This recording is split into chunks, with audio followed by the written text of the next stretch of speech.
Cachamaniacs.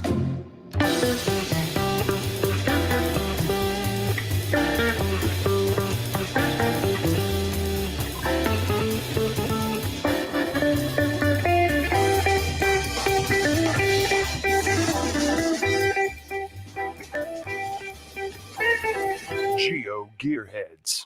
Hey, welcome to the Geo Gearheads. This is episode 442 for your Oldsmobile nuts. Did you ever have an Oldsmobile 442? I never had an Oldsmobile. I've only ridden in them. Okay. That was the car back when I was in high school. Oh, man, that thing got up and went. Hey, but we're not here to talk about cars. We're here to talk about geolocation, which you can get to in a car, and some geolocation games like geocaching. I'm Chris of the Northwest, along with Daryl W4, and some of our listeners don't even have power or Wi-Fi, but they're still joining in, Daryl. You know, I saw that and I was like, wow, that sounds like me on a lot of our shows, actually. Yeah, I don't use Wi-Fi on the show, so. No, I don't use the Wi-Fi. Well, that's not entirely true because I do have Wi-Fi for the cart system. Well, you're right there. Yeah. Yes. But other than that, it's all wired because, well, it just works best that way. Exactly. And, you know, it's fun with working from home because people are having all kinds of problems with their Wi-Fi. Mm-hmm. And they're like, but my internet connection is good. Yes, but you're on Wi-Fi. How many devices do you have? Okay. And it has to streaming Netflix and, playing games and. Yes. So it has to go and pause your connection every so often to talk to those. So when you're doing things like telephone calls over Wi-Fi with a lot of other people, it doesn't always work so well. No, a little bit of tidbit for people.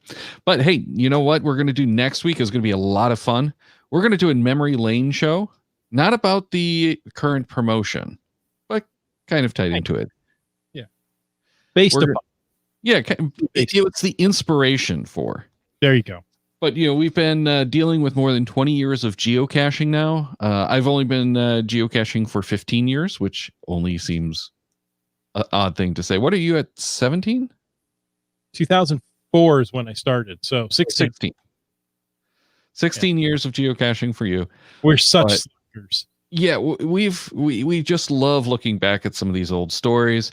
I've been doing some of the memory lane shows for the personal vlog with my wife.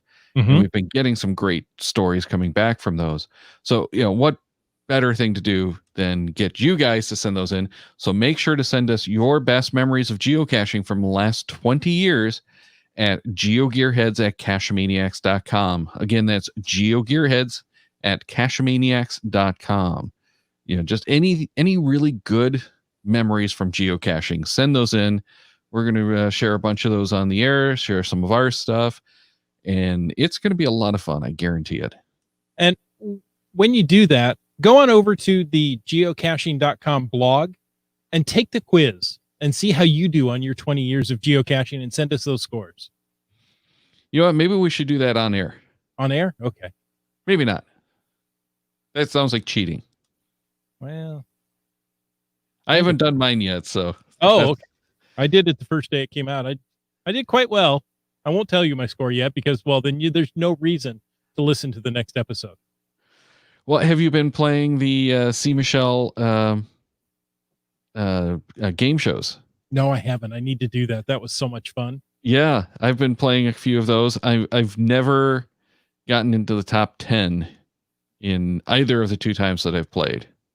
He's got some really, really good people on that show, including On a Boat, who's in the chat. Well, hello, On a Boat. He always beats me. Okay, so C. Michelle did one of those quiz shows for Caching in the Northwest. And On a Boat, who lives in Ohio, has only been out to the Northwest once, I think, maybe twice. Did incredibly well on all the Northwest questions. Some that I didn't even get. He came in the top 3. Now I'm beginning to wonder if Ian has some kind of back door into Oh, Kahoot.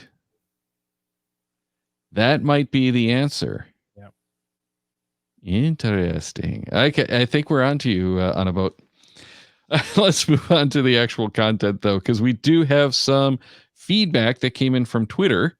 We've got Andy Bond 20 that said, thanks for the recent show on Where I Goes. Having watched it, I followed the tips and managed to build a Where I Go in London, UK, which has been published and found. It is GC8R0HE. It's only a simple tour Where I Go, but I was pleased to get it to work.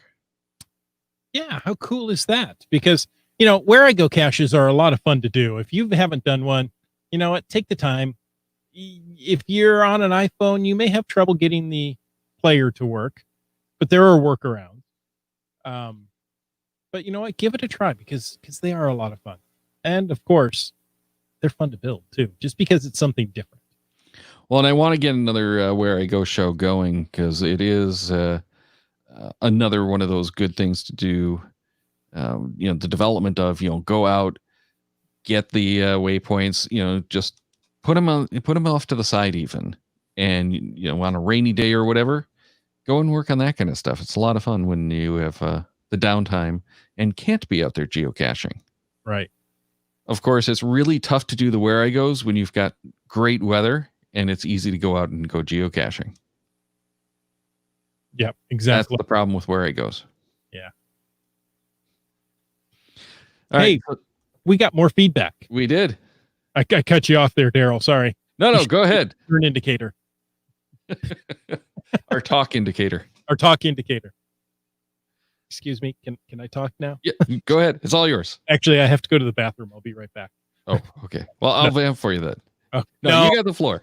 I'll do this one. This is from Quester Mark via Twitter. He said the best alternative to Evernote is Joplin. And I don't think it's any relation to Janice. No, I don't think so. So, and this was actually a TikTok video that he had sent us. Oh, really? Yeah. So it wasn't, I don't think, him specifically saying that the best alternative is Evernote, but I did take a look at it. It does look like a pretty cool system. Hopefully Quester Mark's actually using it and can give us a assessment of it in a future show. But it's Android, iOS, Linux, Mac OS, and Windows. Do you want to read what it said in the page? Yeah. Joplin is a free, open source note-taking and to-do application, which can handle a large number of notes organized into notebooks. The notes are searchable, can be copied, tagged, and modified from either the applications directly or from your own text editor. And the notes are in Markdown format. So where have we heard about Markdown before? Well, let's see. If I'm not mistaken, there's a game we play that uses Markdown for their logs. Yeah, I think so. I think I've heard Pokemon about that. Go. Mm-hmm. Right. No. Pokemon Go doesn't have logs. Oh, I got it. They have wrong. monsters, no logs. Man. But they have a monster that looks like a log. Oh, okay. Maybe that's what I'm thinking. So yeah, it's probably a little different because the Markdown that geocaching.com uses is not the full Markdown. Modified Markdown? Yeah, it's a simplified one. It doesn't have a lot of the functions, but a lot of things are using the Markdown, so it is kind of handy. Part of it is that it's supposed to be easier to use when you're like on the phones and whatnot, but I haven't found that to be true. Shifting to the alternate character sets to get like the asterisks is a little too much. So I don't really like doing that. I still prefer, rich text editing. But, once you've gotten good at Markdown, like on the keyboard on the computer, I used to do Markdown constantly. It was just so quick and easy. There's still a few apps that I do which support Markdown, and I'm using it there because it is just so much easier than trying to, highlight and bold and italics. It's nice. And you see Markdown all over in the grocery stores. Yes. Yeah. But Blue Light Special seems to have gone away. Yeah, that's a shame. That was a lot of fun, actually. The store. Yeah, going back to our childhoods. Let me tell you something. Because they got rid of those in the 90s. Did they really? Was Yes. it that long ago? Yeah, I was watching a video on it, and in the 90s they got rid of it. Well, I think they brought it back in like the 2000s, but they got rid of it because of the negative connotation. Oh, interesting. Okay. So Memphis Mafia says, I think it's odd that you can't use Markdown until you edit a log. That's interesting. I seem to remember doing it beforehand, but almost all of my logging is done through Cashly, and it does work in Cashly. Now, I think there was something weird, like you can't do Markdown on the what's it called? Trackable. But I don't remember. So we'll have to look at that. Houston, Texas Dave says Kmart was a Blue Light Special. It certainly was to Sears. And is now bankrupt again. Yeah, exactly. Such a sad but predictable story. Yeah. All right, let's move on to the Open Signal report on quantifying the global 5G experience across 10 operators. This is going to be an interesting thing to watch, in my opinion, because the performance that we're going to get from 5G is so extraordinary if it can deliver. And it's going to impact enough other things like the Doppler weather is going to be adversely affected. It throws off the Doppler radar. Okay. It's like it doesn't affect the weather. Yeah, no. It's throwing off the weather projections. So there are some downsides, and it's not like huge that we're probably going to see some of these issues, but we have to see what it's going to be like and if they can mitigate some of these issues. But one of the interesting things in the early days that I believe we actually covered of the 5G argument was in the 5G spectrum that they're using, hurricanes are going to be harder to predict again because they are not going to be able to get the accuracy of the radar that they have now, the Doppler radar. Gotcha. So interesting stuff, and we'll have to see how it ends up. But the promise is just amazing speeds. And there's been a lot of talk that this might end up replacing cable modems over time, especially in those rural areas. So this is why it's such an interesting thing to keep an eye on. And for those of us in the field, imagine being able to do 4K streaming from your phone. So, not the kind of thing that everyone's going to need, but it is going to be a significant game changer. So we're not going to go into this study too much, but the interesting thing that I took away from this is Verizon's 4G that's currently rolling out is getting 506.1 megabits a second. That is amazing. So LG in South Korea is only at 238.7. That's not bad in the slightest. I'd be more than happy with that. And my guess is we're not ever going to see anything close to the 500 megabits because, we rolled out 3G and we had fast speeds until people started using it. Once it hits that saturation point, you lose a lot of the speed. Mm-hmm. The network's built out for capacity, and until it hits that, you get a lot of extra speed. But going all the way down this list, T-Mobile is only at 47. Why is that? Because they have problems with their spectrum. And that was one of the reasons for the Sprint merger. Really? Yes. Because Sprint is at 114.2. Mm-hmm. They have better spectrum for doing 5G, and I think more spectrum as well.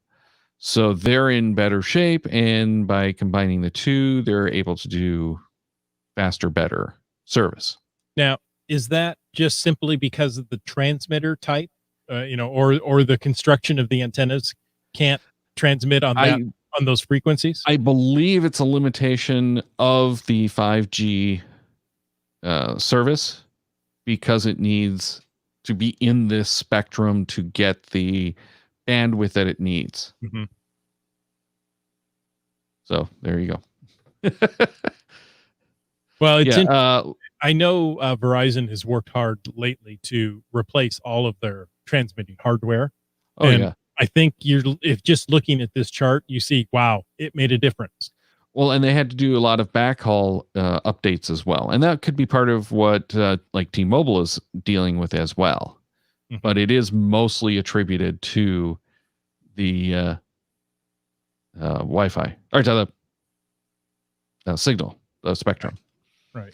Well, But, when I drive through some of the big cities, I get 5G on my iPhone 8, which I know doesn't accept 5G. So the carrier, the 5G equivalent is what it stands for. No, it's we had the same problem with 4G when when LTE became a thing.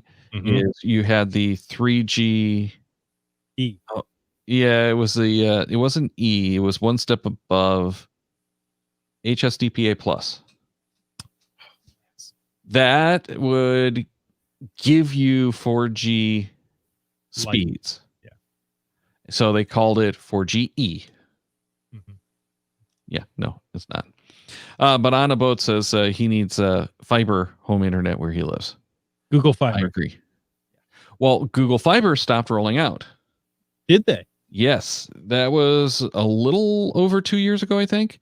When they stopped rolling it out, they had recently bought one of the wireless internet to the home companies. And they decided it's not going to be viable to roll out fiber, mostly because of dealing with all of the municipalities. Oh, interesting. They had to spend years getting permission. And it's fiber is not that hard to roll out. Right. Dealing with bureaucracy is very difficult. Mhm. So that is where the problem lay for them. So getting rid of the land requirements is a big thing. But to give you an idea of what fiber does, we've got fiber to the office. Mm-hmm. Our ping times, or the latency between us and the central office, is 2 milliseconds. So if you need quick response times, like for video calls, then fiber is awesome. Meanwhile, I've had fights with the gig guys over at Xfinity, because of course people want to switch to gigabit Ethernet or gigabit internet from them because it's cheap, and you never get the speed that they promise in real life. But I was getting like 30 to 40 millisecond ping times, which makes telephones totally unusable. Yes, it does. Wow. Right around the 12 to 13 has been my experience, milliseconds, where that threshold is. Because if you hit 15, you're getting echoes, or just the delay is so frustrating that no one can talk on the phone. So you can imagine how bad 30 is. It's totally unusable. Wow. Now, So Daryl, it's fast, but it's slow. I can't leave our discussion of 5G until you've heard some of the conspiracy theories around 5G. Oh, there's been so many. We've got a town nearby here that has determined that they are not going to have 5G in their town because it's unsafe. So, Of course it is. it's a hazard to your health. It's a hazard to bird and plant life. All this is because there was a picture of a man in a hazmat suit climbing up a cell tower.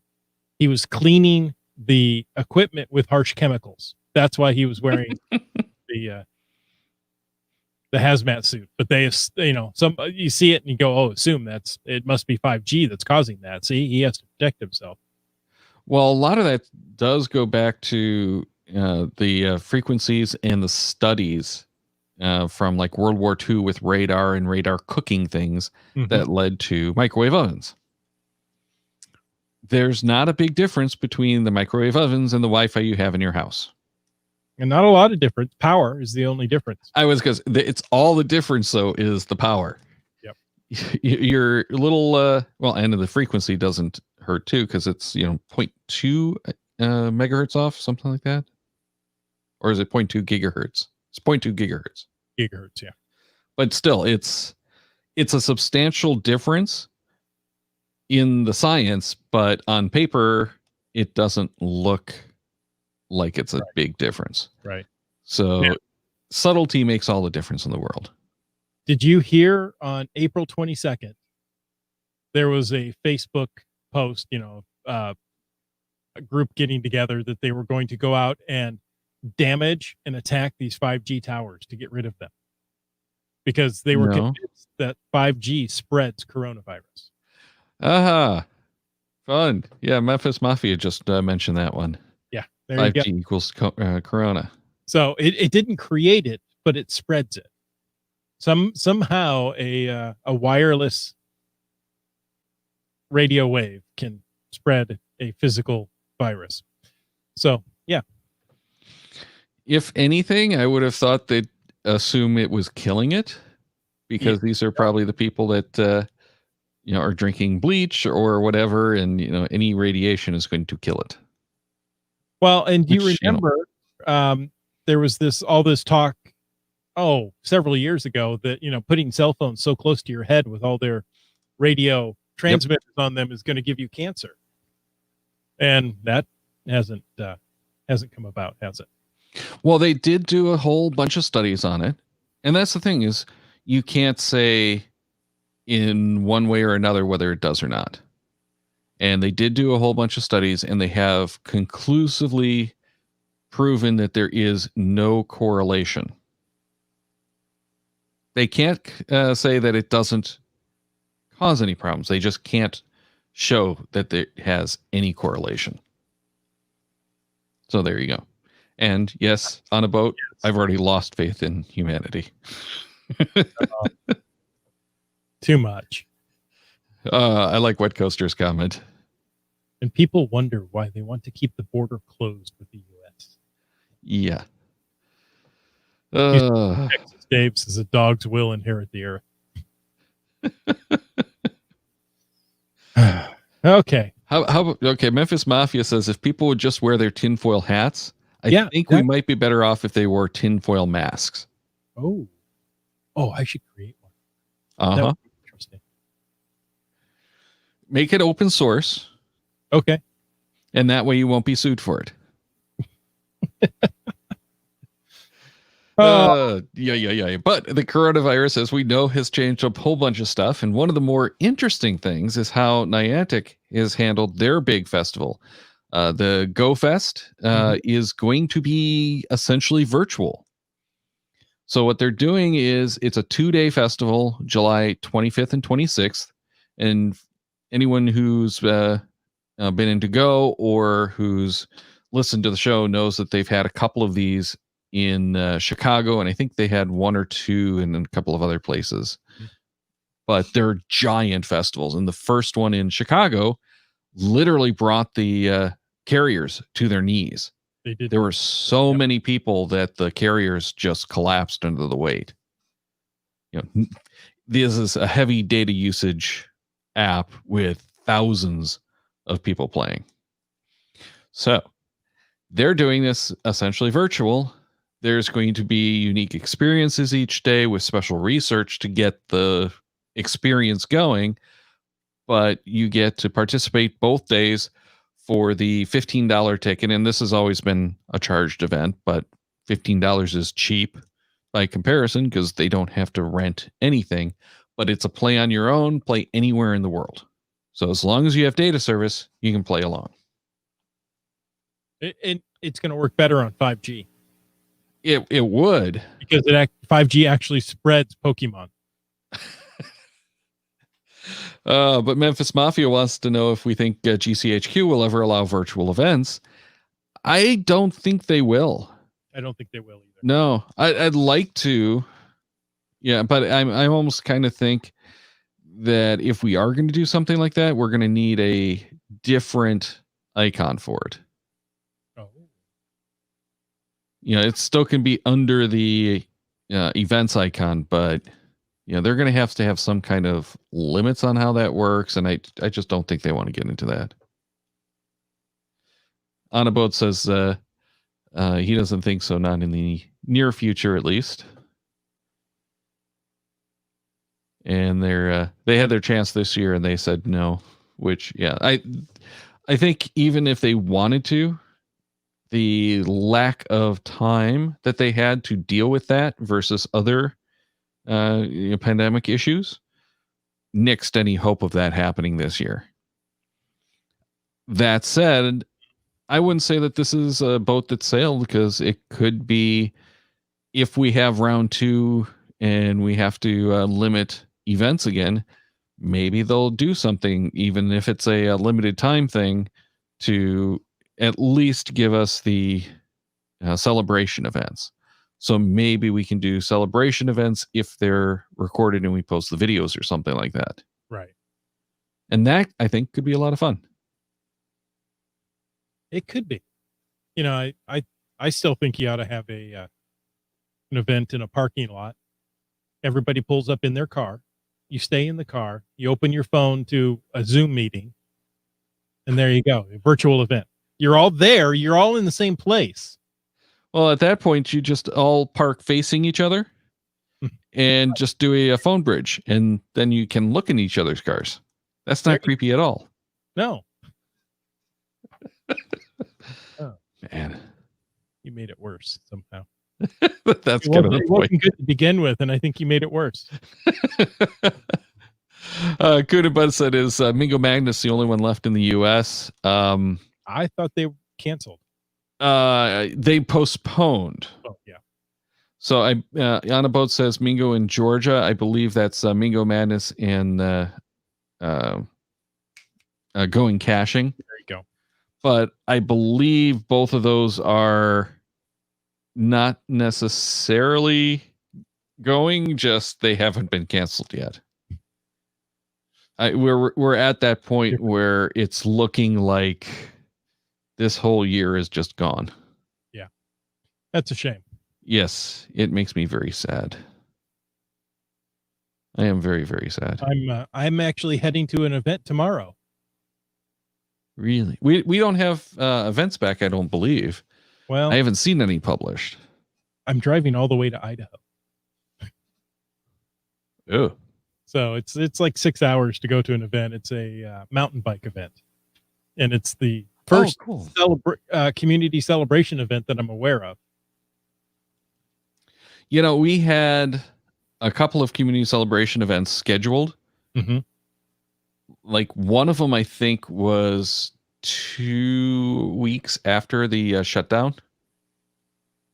And that was the first of them. It was like, oh, darn it. Yeah. You know, it was that first weekend that they were available. And I was so excited because it's one of the guys I know that was hosting it. So I was like, annoying. Is this the new name of the event? Not Going Caching? Yeah, pretty much. I think he's saying not going caching, but. Well, Houston, Texas Dave says 2020 is done. 2021 is iffy. Yeah. And that's absolutely true. Did you catch anything that's going on with like the theme parks? No. I've been kind of following it, not only because I have stock in a couple of the theme park companies, but it's always been kind of interesting. So like Cedar Fair, that's Cedar Point and stuff, they're reopening with reduced capacity and all that kind of stuff. See, that They're might be fun to go to with reduced capacity. well, and here's the thing: everyone's like, "Oh, they're going to do all these things to bring more people in, and it's going to be quicker to get on the rides." Mhm. Well, it is probably going to be quicker, but they started shutting down things like the fast pass system at the Disneyland or Disney World Park is gone. You don't have any dining reservations. They got rid of those through the end of 2021. And Oh, 2021 is the 50th anniversary of Walt Disney World. That was going to be their big year. Mhm. They've been doing all of these projects, getting ready and expecting record crowds that, bring the parks to capacity, like every weekend. Now they're looking at reduced capacity. There's no, so it's interesting that these big companies have pretty much written off 2021. They don't expect to get back to normal anytime soon. Right. Universal is in similar situations. So all of the big theme park companies in the US are making motions that say it's not going to be 2021 end of the year even that we're getting back to normal. On a boat says, to clarify, Mingo Madness Mingo is still moving forward for now, according to Ryan. Haven't heard anything about the Georgia Trail kickoff mega. Okay. And that's same thing Kuhn and Bud said. Going Caching has been canceled. It's another mega in Georgia, I think he's talking about. Yeah, the Georgia Trail kickoff. Got it. So, Memphis Mafia says our area is publishing events again. And Houston, Texas Dave said we had a community celebration event in late May. Yeah, Texas was one of the ones that didn't, I think, stop events. Oh, Jim Stark says that 2020 was Cedar Point's 150th celebration. I forgot about that. Yes, that was going to be a big thing for them too. Mm-hmm. And they were doing a bunch of work in the park all winter, so they had extra time now. Yeah. One of the they're looking for they're reopening, I think, July 4th weekend. Okay. But the interesting thing that I caught on one of the reports just today from Disney is they had some new vending or cookie company of some type. That's what it was. A cookie company that's opening up in their shopping district. Mm-hmm. That in all of this time that they've been prepping to open the store and got shut down, they've redone the counters and everything. So it is now a COVID design store. COVID safe. Yes. Very interesting stuff. And I would not be surprised if we start seeing a lot of this design filtering in. And like Disney with closing the Fast Pass system, they have this separate line for Fast Pass. Right. They're shutting down those Fast Pass lines, and that's the only line that you have in a lot of these rides, or they're using both to extend the queue and give the space for social distancing. But Disney puts a lot of effort into their queues so that it's interesting to stand in line. Exactly. They don't do that for the Fast Pass lines. So they don't want people touching anything. So those interesting queues are now a liability. Jim Stark says that Cedar Point is opening July 9th for pass holders and July 11th for pass holders and guests. Public not included yet. Nice. I loved Cedar Point. I still do. I have not been in over a decade. I want to go back. Probably close for me now. I was going to say I took my kids. Maybe it's been 8-9 years ago, but it's close to a decade. Yeah. Well, I was going to say it's probably more than that for you because your parents moved out of there about a decade ago, I thought. Not quite, but close. Yeah. Okay. Yeah, but yeah, I want to get back there and check that one out. I went to one of the parks that Cedar Fair owns last year with the kids, and it just isn't the same. What park So. did you go to? Michigan Adventure. Don't know. It's a little park that had been added to the portfolio. Okay. I think it might have been owned by Valley Fair, and then when Cedar Point and Valley Fair merged, they got that park. But I could be wrong because I don't really remember my Cedar Fair history very well anymore. But I am a shareholder or unit holder of Cedar Fair. You have a fair share? It is actually probably a bigger portion of my portfolio than I should let it be. Nice. Well, Daryl, we could talk about amusement parks all day. We could, and we're going to talk a little bit more because Anapo says he's pretty upset with Cedar Fair for closing down Geauga Lake. I don't know Geauga Lake. That was SeaWorld Ohio at one point. Oh, okay. It was actually, I believe, two separate parks at that point. But Six Flags is actually the one that kind of destroyed that park. But Cedar Fair, when they acquired it, didn't help much either. Interesting. But Six Flags, and there was a whole thing on YouTube I just caught on that, which is part of why I found that so interesting. But Six Flags went a little too crazy all at once, and that's a big part of why it failed. But now there's like nothing there. Oh. Well, Six Flags went and bought our local water park, Wild Waves, and couldn't make a profit in like 2 or 3 years, and turned around and sold it. So the employees end up buying it. So now it's locally owned, which is nice. Six Flags has not done well. Yeah. And I don't know what their issues are, but as long as I have been following the business of the theme parks, they're like this golden child that everyone expects to do well with these parks, and they just don't seem to.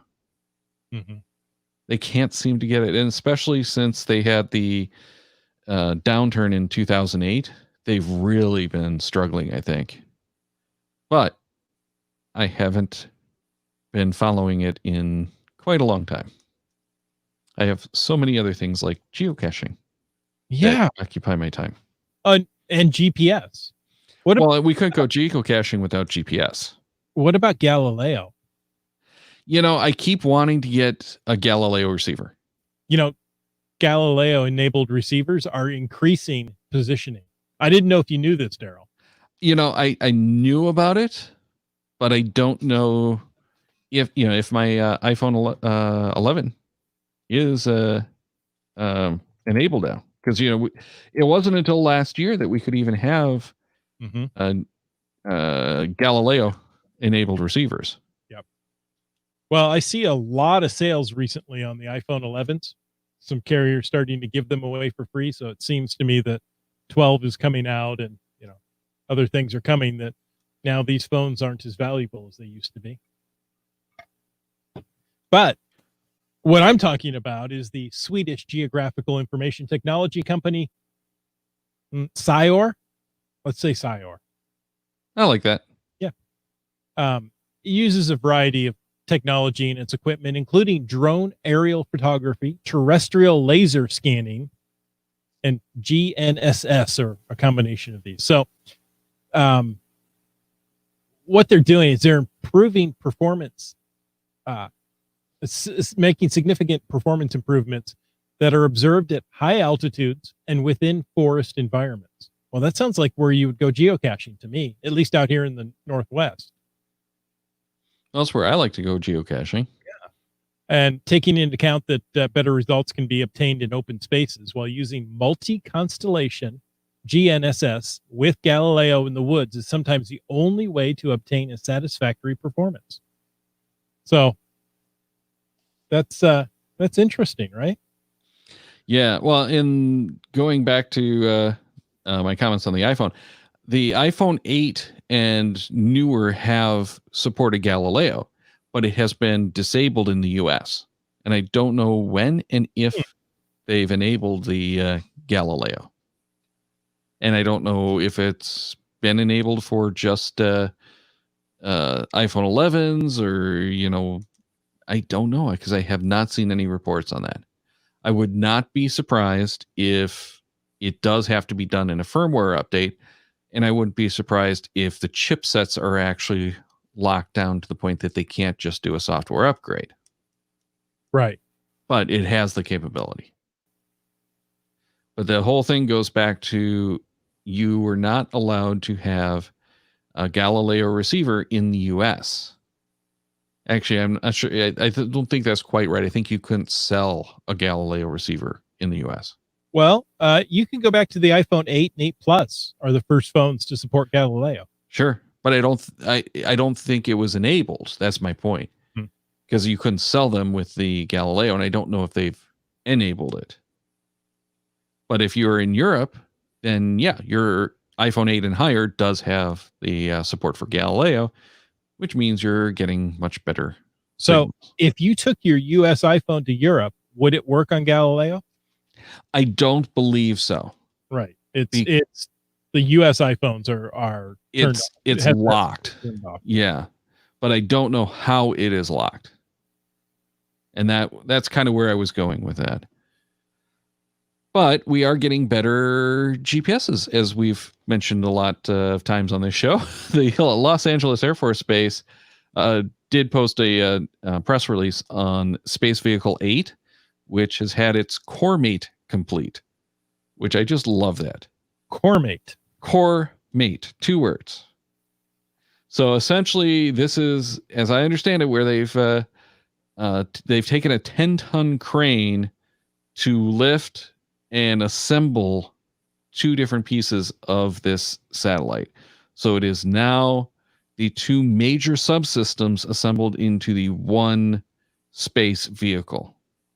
So Space Vehicle 8 is now a whole piece. And they made a point to say, despite the COVID-19 pandemic, SMC and its mission partner Lockheed Martin ensured that SV08 core mate took place in accordance with all Center for Disease Control and local guidelines to minimize exposure or transmission of COVID-19. The GPS 3 processing facility clean room high bay was restricted to only key personnel directly supporting the operation. That's awesome. I love that. Well, wouldn't a clean room meet COVID-19 specs as far as being safe? I don't think so. No? Because the clean rooms are for particulate matter. You're right. So I don't know. They don't wear the bunny suits in there, do they? No. Hey, we are running long. I know. Because we're talking about parks. Well, and we're off on so many tangents tonight. It's awesome. I love it. Yeah, and what Coaster says, clean rooms are usually restricted. Well, yeah. So, Well, but this is actually expected to launch in 2022. Okay. But I'm kind of thinking that it's going to get pushed back because, as we covered on the last randomized show, they are delaying the launch of the next round of GPS 3 satellites just because they want to delay having to replace them earlier. Because they don't want to put COVID in space. Well, I think that was before COVID became a thing. But the satellites that are up there are operating well and they show no signs of issues. So this is, let's back off our schedule a little bit because we don't have any reason to push them out now. Let's give them a little more time, get a few more months on the other side, which makes sense, but it kind of sucks. On a boat says it's the perks of the randomized XVXVXLIVXVCCCILIX shows. There's a Roman numeral in there, but I can't figure it out. Hey, right. We're going to talk about another satellite system. This one is Baidu. We have to. Yeah. Baidu launched a satellite back in May of 2019, and it's just started operation this week. The 45th satellite in the Baidu navigation satellite system. That'd be a BDNSS. Yeah, yes. But this is actually replacing failing satellites, so it's not like new exciting satellite launch. And the interesting thing is, if I read the article correctly, it's actually an older design. It's not their latest design. So they're replacing the older design with an older design to keep that constellation running. But again, this is one that we don't get access to here in the US. Yes. All right. I got one more thing that I want to mention, because we're going to, as cachers, I think, really enjoy this if it actually comes to fruition. And this is an article from The Verge that's talking about a National Treasure Disney Plus series that's in development. This will be very handy for the next round of COVID, if they can get it out in time. A National Treasure TV series for Disney Plus is now in development, producer Jerry Bruckheimer told Collider in an interview. Bruckheimer also reiterated that a new National Treasure film was in the works, though that was first reported in January. Bruckheimer was light on the details for the Disney Plus show, but he did say that it's the same concept, but a young cast.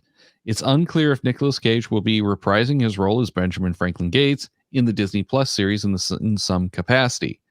The new theatrical movie would have the same cast as the first two movies, though. Interesting. Yeah. So they're going to have another movie, and they're going to spin off, I guess, another show. So I wouldn't be too surprised if, they get Nicolas Cage to come talk to the kids or something like that. Right. Or what was the name of the Q-like guy in that one? I can't remember his name. It's actually been forever since I've watched these shows, these movies. Yeah, when he came up with the time zones. Well, it's in a different time. Daylight savings. Daylight savings, yeah. Right. That guy. Do you feel like this all the time? Hold on, I'm just going to bask in this for a moment. Yeah, he does all kinds of things that's completely impossible. Well, yeah. It's a movie. Right. But, he comes up with daylight savings time, and all of a sudden that's impressive. But yeah, I could see where he's maybe like showing up once or twice and like mentors a group of kids, and it ends up being a kid's show. In which case, I'm not going to be interested in this at all. I should say that. Yeah, I like Stranger Things. Yep. So maybe, it's going to be interesting in that kind of way. Well, I heard they were also going to do another Indiana Jones movie. Yeah. Well, and the whole thing with the Crystal Skull was that that's supposed to have been the handoff to Shia LaBeouf. Right. And that movie just tanked so hard, nothing happened with it. But you've got all new people at the helm because it's now a Disney property. Yep. Just like Star Wars, it's a Disney property. So we'll see what happens. I don't know if it's a shame or not. It's just different. The thing is, for Star Wars, it was a shame. I don't know. I thought the last three movies, the last three major movies, have been better than the prequels were. And look at the investment. Well, maybe we do a patron show on this. But the origin movies, I thought were good, even though they haven't done well. Mm-hmm. I thought it's good, and I like seeing that kind of investment. And look how awesome Mandalorian was. Yes. And that's the new direction, I think, for Star Wars. I agree with that. I also wouldn't be surprised if we're going to see the same thing for the Indiana Jones franchise and National Treasure. Any of these things that get that kind of following are going to be better on a streaming service than in the theaters. Right. Especially for the next 5 years. Yep. where they can do, you know, an 8-hour season rather than a 2-hour movie, you're going to get a lot more content. Yeah. And it's going to be the kind of thing that, you know, remember, this is Riley Poole. Ahaha. We came up with the answer. Riley Poole is the character we were looking for. Thank you, our awesome research department. Anyway, so the merchandising is really where they make a lot of the money now. So think about all of the merchandising opportunities that they'll have from a series like that you don't get from a single movie. Baby Yoda. Yeah. Who isn't Yoda? I still want to know what he is. He's a baby. He's the baby creature, I think is what they actually call him. I think they just refer to him as the baby. Yeah, no. Internally, I think they call him the baby creature. I don't think they even know what he's called. But yeah, that's well, no, I don't think he was involved, was he? Because isn't he dead? In the original Yoda, he was. Oh, yeah. Oh, that's right. They called him the child. The child. Yeah, they call him the child, but he's, yeah. You guys are on it tonight. Man, this is awesome. I love the research department. Memphis Mafia also says that Stranger Things was great. I am looking forward to the next season. I have no faith that it's actually going to be any good, though. Did you see the trailer for it? No, I haven't watched any of it. Really? Yeah. Oh, well, you're in for a treat when you end up with some time and want to sit there and veg out. Okay. My dad and I are right now into Jack Ryan. Which is awesome. And yeah, we finished season 1, so we just started season 2, and wow, it's a roller coaster ride right from the beginning. Yeah, and they're totally different shows. And I'm not sure if I like 1 or 2 better. But 2 is a lot crazier for sure. And I don't think I liked 2 as much as I liked 1, but it was a lot more fun to watch. Well, they've got a season 3 coming out, so. Yes, and I'm looking forward to it and seeing where it goes. They've done such an amazing job. And what's the actor's name who plays Jack Ryan from The Office? Karinsky? Is that his name? He's the guy from The Office. Yeah. So, can you imagine him as anything but Jack Ryan now? No, he looks so different than he did in The Office. I watched a review of season 1, and somebody said, he would crack a joke, and all of a sudden, all I could see was, I've forgotten his name from The Office now. All I could see. But the thing is, in The Office, he's just a comical character. Here, he is a very serious character, so I just associate him forevermore with Jack Ryan. Mm-hmm. And he really does, especially in season 2, seem to live that part. In my opinion. I could be wrong, because everyone's a little different, but for me, season 2, he really comes into his own. And a lot of it, I think, is that craziness. That was it. Oh, what a boring name, but that's awesome. Especially that we have such an on-it research department tonight. Exactly. John Krasinski. So yeah, he does an awesome job. It's definitely worth having on the show just because. Well, yeah, there you go. If we could get him on. Well, he's not doing anything right now. He kind of seems like the guy who would be a geocacher too. Yeah, I know. I am curious now if he is. All right. Why don't we wrap it up, though? Because this is a lot too much for a randomized show, even. This is the kind of stuff that we used to put into the patron shows, which I hope to be doing again. If time allows. Because both of us are so busy. But I do want to thank our patrons, because without them, this wouldn't be possible. And we just got hit with another increase in our hosting this time. So those patron dollars really do come in handy, because it's going to help us pay all of those I wouldn't say unexpected, maybe, but the kind of unwanted extra charges that we're getting. So thanks so much, patrons, for keeping the lights on. Thank you so much. We really appreciate it. Now, remember, next week, we're doing our memory lane, not necessarily the geocaching promotion, but something similar. Send us your best memories of geocaching from the last 20 years. And, it could be 21 years. Tell us about before geocaching and how you thought of it. There you go. We've got such bright people. They probably knew geocaching before geocaching was invented.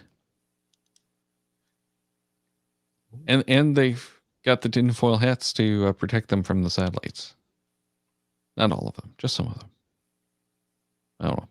But in any case, check the CacheManiacs website at CacheManiacs.com for more on the Geo Gearheads, including show notes for this and all of our episodes. We love hearing from our listeners, so leave us feedback by emailing geogearheads@CacheManiacs.com or through social media. Your support helps keep the CacheManiacs shows coming. Please consider becoming a patron through the link on the website to support the CacheManiacs shows. Geo Gearheads is produced by Chris Sofenauer and Daryl Wanberg. This show is copyright 2020 by Daryl Wanberg. All rights reserved.